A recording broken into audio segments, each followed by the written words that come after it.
Então tá, no meu caso eu fiz a graduação em Física na PUC do Rio de Janeiro, Departamento de Física, onde durante a graduação eu tive a oportunidade de conhecer o Eudenilson, que já fazia o mestrado. Nós conversávamos um pouco, depois fiz o mestrado na PUC, o Eudenilson já tinha viajado para fazer o doutorado fora. Em seguida do mestrado da PUC, eu fui para a Escola Internacional Superior de Estudos Avançados, em Trieste, onde eu fiz um segundo mestrado, que se chama Magíster Filosofia, e depois fiz o doutorado. Durante o meu doutorado em Trieste, em 81, o Eudenilson veio como professor visitante para uma conferência lá no próprio lugar onde eu fazia o doutorado, e nós nos reencontramos ali. Foi um momento bom, passou-se um mês ali, nós conversamos bastante, e depois fiz alguns pós-doutorados lá em Trieste mesmo, e retornei ao Brasil no final da década de 80, ingressei no CBPF. No meu caso, eu fiz a minha graduação na UFRN, na área de engenharia, porque naquela época era difícil ter curso de física, só tinha no sul do país. Mas a minha vocação para a física foi fantástica e eu decidi ir para a PUC do Rio fazer o mestrado quando eu conheci o Elael, ele fazia a graduação, e foi quando começou também a nossa amizade. Dentro da minha linha de pesquisa, o que eu acho mais interessante e que eu passei mais tempo dedicado, a estudar foi a física do chamado modelo padrão, onde nós tentamos compreender os processos fundamentais e as interações das partículas que correspondem a cerca de 4% do universo observado. Em seguida, eu venho trabalhando com algumas extensões desse modelo padrão da física de partículas, que é o que eu me ocupo no momento, sobretudo dando um pouco mais de ênfase ao estudo da gravitação quântica. Em 2004, eu descobri a beleza das moléculas biológicas. Após ler o livro do Jimmy Watson, A Dupla Hélice, me encantei com a molécula do DNA e resolvi investir aos poucos o meu conhecimento, a minha experiência de física quântica em moléculas biológicas. Comecei no DNA, fui para o RNA, ácidos nucleicos, proteínas, e hoje acho que sou um especialista em moléculas biológicas, principalmente utilizando simulação computacional. Eu estou acabando de escrever um livro agora que vai ser publicado pela Universidade de Cambridge, exatamente sobre simulação quântica de moléculas biológicas, que é hoje em dia o tema principal do meu trabalho de pesquisa. Bom, meu grande desafio, eu não chamaria de desafio, mas o grande estímulo da minha vida, que mudou a minha vida, aquele momento que você sente que houve uma transição, foi quando eu tive encontros lá em Trieste, onde eu fazia o doutorado, com pessoas que foram grandes construtores de teorias físicas que nós estudamos. Aquela sensação que você tem de estar bebendo água na fonte. Então eu pude ter contato com o professor, que era o diretor lá do instituto, o professor Abdus Salam, que foi um dos criadores da teoria chamada teoria eletrofraca. Pude ter contato com um dos criadores da mecânica quântica, que foi o professor Paul Dirac, que nos visitava, nos dava cursos e conversávamos com ele sobre a vida da física, o desenvolvimento da física, e alguns outros professores que também eram prêmio Nobel, que passaram pelo Instituto, e que você tendo contato com essas pessoas, isso te marca profundamente, não só pelo fato deles serem pessoas famosas, mas por você descobrir a simplicidade dessas pessoas e a capacidade que essas pessoas têm de colocar toda a ciência delas a serviço da humanidade. Quando eu era aluno de engenharia, eu tive um professor que me influenciou muito a seguir a carreira científica. E ele me disse uma frase que até hoje eu guardo com muito respeito. Ele dizia: faça alguma coisa que você se sinta feliz. E melhor ainda, que você receba dinheiro para fazer isso, tenha uma vida satisfatória com isso.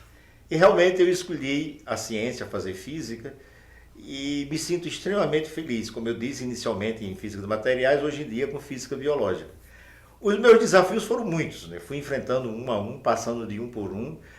Ainda hoje fico muito feliz quando um artigo científico meu é aceito para ser publicado, e toda a minha vida eu pautei formando estudantes, desenvolvendo novas técnicas e fazendo com que, como eu falei, esse trabalho me fosse gratificante, e o é até hoje.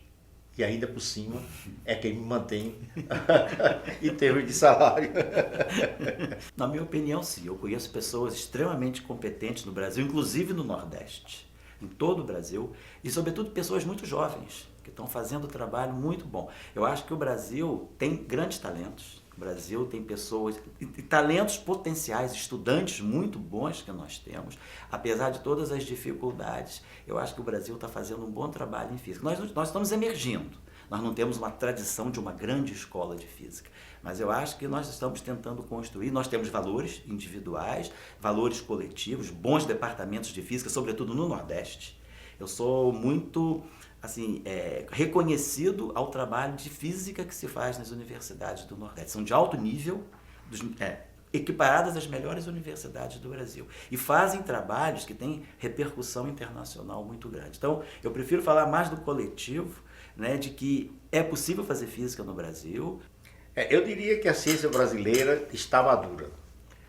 Nas décadas de 50, 60 e no começo dos anos 80, se fazia ciência em algumas ilhas de excelência no sul do país, principalmente no sudeste. Hoje não, se faz ciência de alto nível de norte a sul do Brasil. E de alto nível mesmo. De alto nível de trabalhos reconhecidos lá fora, de trabalhos muito citados, de trabalho respeitado. O cientista brasileiro é muito respeitado, principalmente quando ele faz coisas ligadas a aplicações, eu não diria tecnológicas, mas a aplicações de novas descobertas. A ciência brasileira nasceu com a matemática, a física ficou em segundo lugar, e até há muito pouco tempo era a grande ciência do Brasil, a física. Hoje não. Hoje se faz de qualidade física, química, matemática e biologia. E isso é muito bom para o país como um todo. Hoje você encontra departamentos com biologia, química e matemática extremamente desenvolvidos no norte e nordeste do país. Coisa que há 10, 15 anos atrás era utopia. O meu recado é: persista, vale a pena fazer física, vale a pena ser um bom professor de física. A gente tem que ter cuidado, porque muitas vezes no curso de física é muito comum acontecer essa hierarquização entre bacharelado e licenciatura. Às vezes se pensa que o bacharel é aquele que vai ingressar na pesquisa, que precisa ter uma formação mais sólida, e o licenciando é aquele que vai apenas ensinar. Isso é um grande erro. Ensinar é muito importante. O professor tem que ser um pesquisador. E o pesquisador também tem que se esforçar para ser um bom professor. Então, eu acho que é importante um jovem que esteja fazendo a graduação se orgulhar de ser um professor, porque se nós estamos aqui, nós tivemos bons professores, né? Foram os professores que nos estimularam, foram os professores que nos abriram os caminhos. Então, a mensagem que eu passo para um jovem é: orgulhe-se de estar fazendo licenciatura, por exemplo, orgulhe-se de estar fazendo bacharelado também, e procure ser um professor pesquisador e o pesquisador professor. Eu não vejo separação entre essas duas missões. Eu acho que os dois têm que caminhar juntos, né, em iguais proporções. Porque o professor, ele vai estimular em sala de aula. Cada aula tem que ser diferente, cada aula tem que ser melhor, ele tem que fazer pesquisa. E tem que ter vontade, e essa vontade tem que ser transferida para a atuação profissional dele. Tem que ser imbuído também do fator que fazer ciência é um mundo muito restrito. Diferentemente das outras áreas, o mundo do cientista é extremamente restrito e as oportunidades também. A gama de emprego, a gama de você utilizar o que você sabe, sendo cientista, é bem menor do que em qualquer outra área, qualquer outra carreira profissional.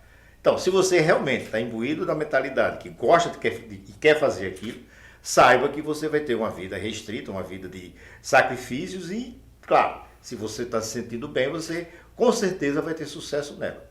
O sucesso passa primeiro por gostar e segundo, a aprendizagem. A aprendizagem vai depender muito do ambiente onde ele esteja, do orientador que ele tenha e da forma como ele vai interagir com as outras pessoas, com os outros grupos e etc. Não adianta você viver no mundo de São Luís, você tem que expandir o seu mundo. Não adianta viver no mundo de Brasil, você tem que expandir seu mundo. Não adianta você viver no mundo que nós conhecemos hoje. Você tem que sair e ser abstrato. Então, ciência é uma carreira maravilhosa, mas tem vários problemas, várias intempéries que tem que ser vencida pela vontade de fazer isso. Nesses 25 anos de trabalho, né, a primeira grande motivação foi: eu sou funcionário público, eu sou servidor público. E eu acho que eu tenho uma missão de servir. Né? O nome está dizendo. E eu acho que a minha missão dentro do CBPF é muito pequena frente a tudo aquilo que eu tive do Brasil. Ensino bom, gratuito, bolsas de estudo. Quer dizer, eu sou um produto do Estado. E eu acho que eu tenho que dar o meu retorno. Meu retorno, eu acho que é muito pouco, eu simplesmente estar no centro de pesquisa, fazer trabalhos científicos, publicar, orientar estudantes de pós-graduação. A gente tendo potencial, tendo saúde para fazer mais coisas, vamos fazer mais coisas. Então eu acho que é muito importante a gente comunicar a ciência que a gente faz com a sociedade. E a minha percepção era o que eu posso fazer, né? Que não seja assistencialismo. A melhor coisa que eu posso fazer, o que eu tenho, é um pouco de conhecimento. Eu tive oportunidade de me educar. Então vamos compartilhar. E, sobretudo, na década de 90, o acesso à universidade era muito difícil. Os cursos preparatórios muito caros e as escolas públicas deixavam um pouco a desejar. Então, o estudante de classe trabalhadora, o estudante de classe popular, ele estava fadado ou a não estudar ou a ir para uma universidade particular, onde ele tinha que pagar e parava o curso no meio. Então, a minha questão era, vamos tentar trazer as pessoas, motivar as pessoas para o estudo, recuperar pessoas através do estudo. Então, o projeto começou simples assim e continua simples assim. Nós temos um exército de pessoas, de jovens estudantes, de graduação, de mestrado, doutorado, que nos auxiliam. E, assim, as grandes realizações é a gente ver hoje pessoas que tinham um destino social traçado, um destino de vida dura, hoje serem professores universitários e doutores. Então nós tínhamos jovens que trabalhavam em caminhão, jovens que trabalhavam em feira, jovens que trabalhavam em comércio, que prestavam serviços muito simples, que hoje são doutores em filosofia, em física, em matemática, em literatura, e que são professores nossos também. Então, isso mostra o valor da educação. Quando a gente diz que a educação é transformadora, a educação é transformadora, sim. Eu tenho presenciado isso nesse projeto social, pessoas que estavam destinadas a serem, por exemplo, diaristas, motoristas, nada contra. Mas se a pessoa tem vontade de romper com esse destino social, ela tem que encontrar um meio. Então, o que a gente pensa é que nós, como servidores públicos, né, além de fazer o meu trabalho, eu acho que eu tenho uma dívida impagável com o Brasil, que foi a educação que eu recebi nesse país. Então, essa é a meta do nosso projeto social, é compartilhamento constante com a sociedade. Hoje em dia, o nosso grupo está trabalhando muito com a questão da eficiência da entrega de drogas. O nosso corpo humano, eu vou dar um exemplo claro da doença de Parkinson. O nosso corpo humano, ele tem algumas defesas que impossibilitam, por exemplo, você querer resolver ou pelo menos diminuir a questão da doença de Parkinson. Nós temos a chamada camada barreira hematoencefálica, que protege o nosso cérebro. E ao proteger o nosso cérebro, não permite, por exemplo, que algumas drogas passem sem sofrer com isso um ataque severo dos nossos glóbulos brancos. Então, o que a gente tem que fazer, já que a questão da doença de Parkinson, estou dando só um exemplo, é falta de dopamina, é tentar colocar o remédio, onde está concentrado a dopamina, dentro de cápsulas e que enganem a barreira hematoencefálica. Para isso, a descoberta dos nanotubos de carbono foi fundamental. Você joga a cápsula que contém a dopamina dentro de um nanotubo de carbono, a barreira hematoencefálica destrói o nanotubo de carbono e deixa a dopamina passar, que é o que nos interessa, que é o que vai mitigar a doença de Parkinson. A mesma coisa acontece com Alzheimer, com o colesterol. O problema do colesterol é outro exemplo claro. O colesterol é fabricado no fígado. Você tem que abafar essa enzima que percorre o corpo humano, mas para você fazer isso, você precisa conhecer as características dessa enzima. Então você faz com que a droga, não a droga, em primeiro lugar, a enzima seja conhecida por alguns parâmetros de espalhamento de luz, por exemplo, gama ou infravermelho, e aí a droga seja extremamente simpática a isso. E aí sufoca essa enzima que provoca o colesterol ruim, que dá tanta doença. E finalmente, uma coisa que está sendo muito estudada e que eu particularmente estou trabalhando, inclusive tenho um estudante de doutorado e um de pós-doutorado fazendo isso, que é a biologia do câncer, a imunoterapia. Hoje a gente trata o câncer fazendo com que células extremamente sadias sejam destruídas por radioterapia, por quimioterapia, etc. Sem atacar, ela ataca a célula sadia e a célula que não está sadia. Por que isso? Porque a célula cancerígena é bem mais inteligente, entre aspas, do que a célula normal. ela percebeu que se enganar a célula normal, o exército dos T's, que é o nosso exército imunológico, não vai atacar ela. Então ela engana a célula normal, faz com que o nosso exército imunológico pense que ela é uma célula amiga, e aí ela destrói o corpo humano e mata com... A imunoterapia está exatamente fazendo isso. A imunoterapia, a função básica é reconhecer que aquilo ali é uma célula que faz mal ao organismo, que é uma célula cancerígena, e manda o nosso exército de glóbulos brancos acabar com ele, e não destruir o que está por perto. Se considera que, a revista Science considera que vai ser o tratamento do século, a imunoterapia do câncer. E já está dando exemplos grandes de grande eficiência. Às vezes, a gente sabe que no Brasil existem preconceitos de região para região. A gente tem que ser sincero e dizer isso. E eu sempre sou um portador, cada vez que eu venho para o Nordeste, eu volto renovado. Eu volto cada vez mais acreditando no Brasil. Porque o que eu vejo é que é uma juventude extremamente idealista, que acredita na ciência. Acredita na ciência, faz ciência, tem vontade de fazer ciência e é competente para fazer ciência. A gente tem pessoas de grande talento aqui. Então, o que eu pude constatar, mas eu não conhecia o EMA, sempre a UFMA, mas o que eu pude constatar na UEMA, conversando até com os garotos, pessoas que viajaram 10 horas durante a noite para estar aqui para essas palestras. Pessoas que estavam chegando de manhã e indo para as palestras. Isso mostra que vão acreditar na ciência, mostra que eles acreditam na ciência, que eles veem a ciência como uma forma de libertação, que eles veem a ciência como uma forma de engrandecimento do país. Então, eu simplesmente não tive impressão. Eu constatei isso, que eu vejo em vários lugares do Nordeste, inclusive no interior, não só nas universidades das capitais, mas eu conheço universidades do interior do Ceará, do interior da Paraíba, e agora conheci uma Imperatriz, então eu conheço alguma coisa do interior do Maranhão. E eu vejo que existe no Nordeste uma coisa chamada estímulo, assim, vontade de fazer. O estudante da região sul, da região sudeste, também é um estudante bom, mas eu sinto que aqui existe mais entusiasmo. Eu acho que entusiasmo faz parte da vida. Então, cada vez que eu volto do Nordeste, eu volto muito mais assim, acreditando na ciência que a gente está fazendo. Então, eu acho que isso é um exemplo que às vezes as pessoas do Brasil têm uma ideia completamente errada do Nordeste. Acham que tudo aqui é segundo plano, e não é. A gente tem áreas de pesquisa aqui no Nordeste que são prioritárias, são as melhores do Brasil. A gente encontra grupos, núcleos de competência no Nordeste que não encontramos em outras regiões do Brasil. E vice-versa, tem coisas no Sul que aqui também não tem. Mas é como o Denilson até falou mais no início. Hoje existe uma homogeneidade muito grande de competência no Brasil. Então, ter vindo a UFMA para essa 6ª semana da Física foi simplesmente... A UEMA, desculpa. Ter visto a UEMA pela 6ª semana da Física, é a primeira vez na UEMA, eu simplesmente estou reafirmando aquilo que eu já venho vendo há mais de 15 anos aqui no Nordeste.